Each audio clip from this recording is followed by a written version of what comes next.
in keeping with the bewildering and disappointing analysis of human behavior, I want to tell a story about something that happened. Oh man, I don't know what year this would have been. I'm gonna have to. It had to be in the 90s. I'm pretty sure.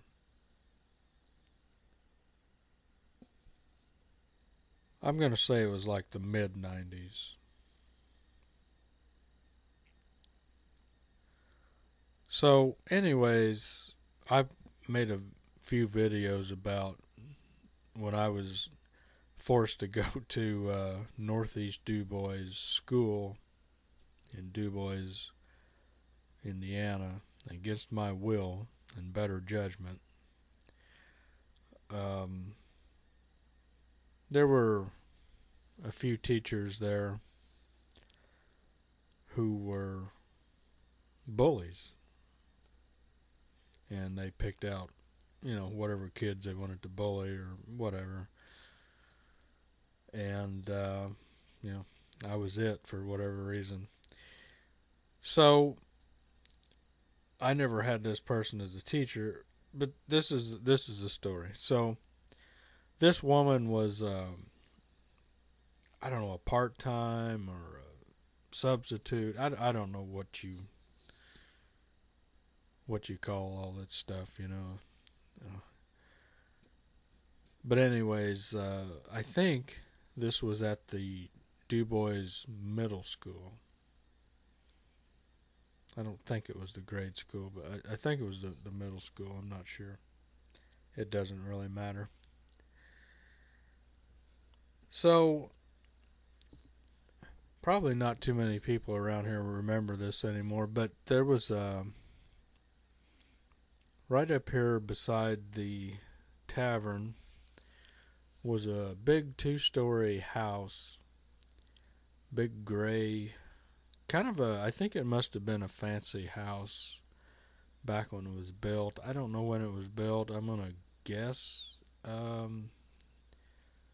between, it could have been in the late 1800s, could have been 1900s and 1910, something like that.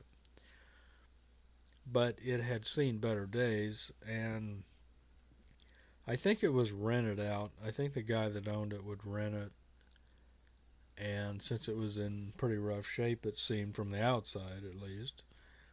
I never was in the house, but I would guess the rent was pretty low.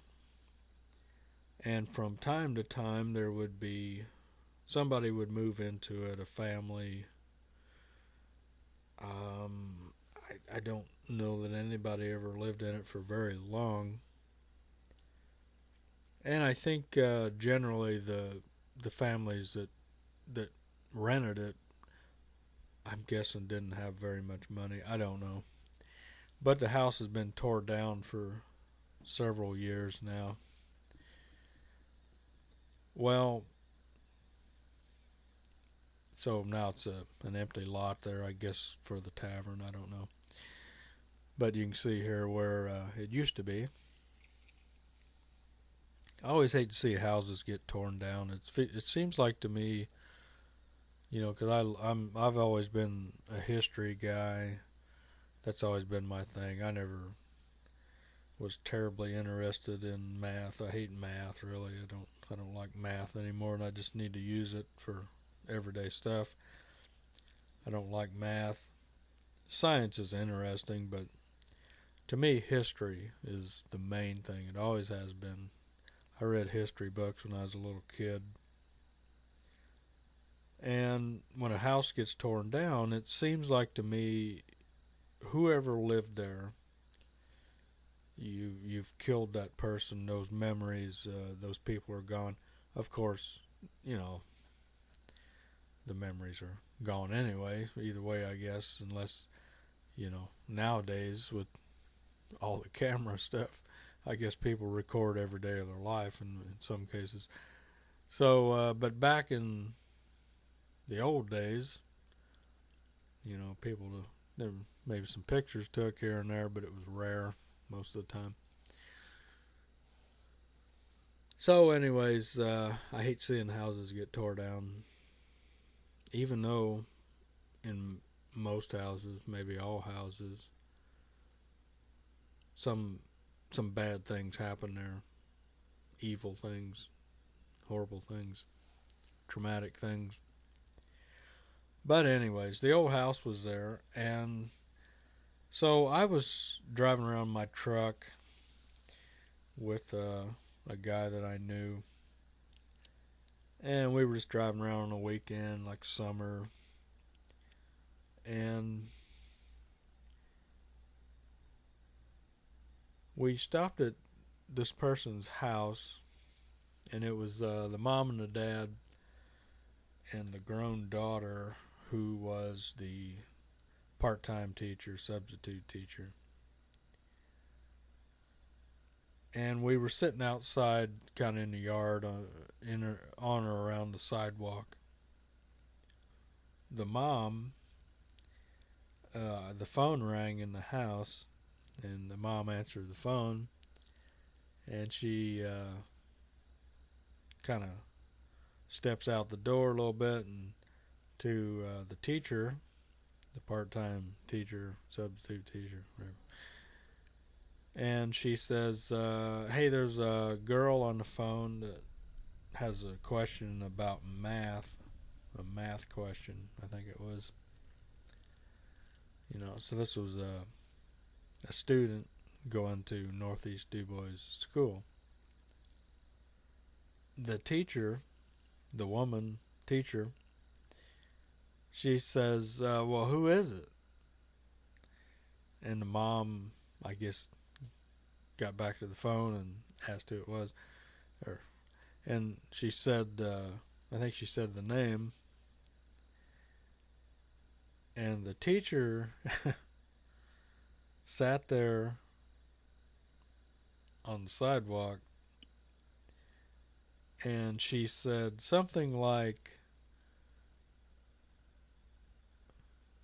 who? And then she said again, and then she says, "Oh, that's that girl that lives up there in that old house. Their family's poor. She always wears these old clothes. I don't want to talk to her." Now, we were all just sitting there like looking at her like, what?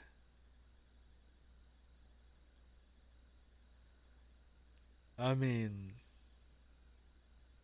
and she just stayed sitting there like, I'm refusing to talk to this girl to answer her math question or whatever it was. The guy who I was with, we were all just sitting there looking at her like, what the heck? And so she's like hanging on the phone, and the guy that I was with looks at this teacher and says, "Get your ass in there and talk to her." And she still sat there defiant, refusing to go in and talk to this girl. And the only thing she complained about was saying, she lives in that old house up there and they're poor and she wears them old clothes all the time.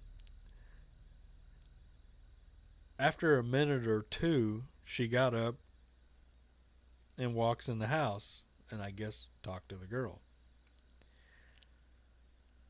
Now, I don't even know where you put that, who and the what.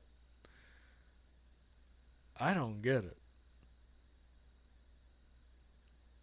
I don't understand that wiring, that brain, that problem, personality disorder, whatever. What is that? A woman who's a teacher at a school doesn't gets mad and doesn't want to talk to this kid because she's poor and lives in that old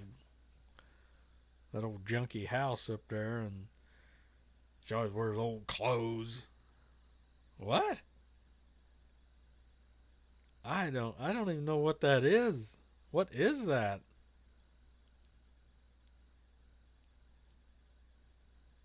I mean, that hurts my mind to even try to process what that means. I don't get it. But anyways, that's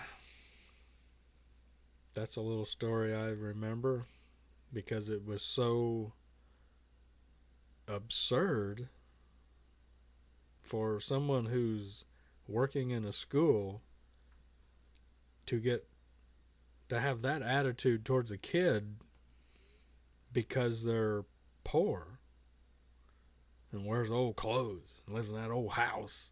Ugh. What? Really? Yeah. Anyways, another wonderful story from the heartland of America, where everybody's got a lot of heart.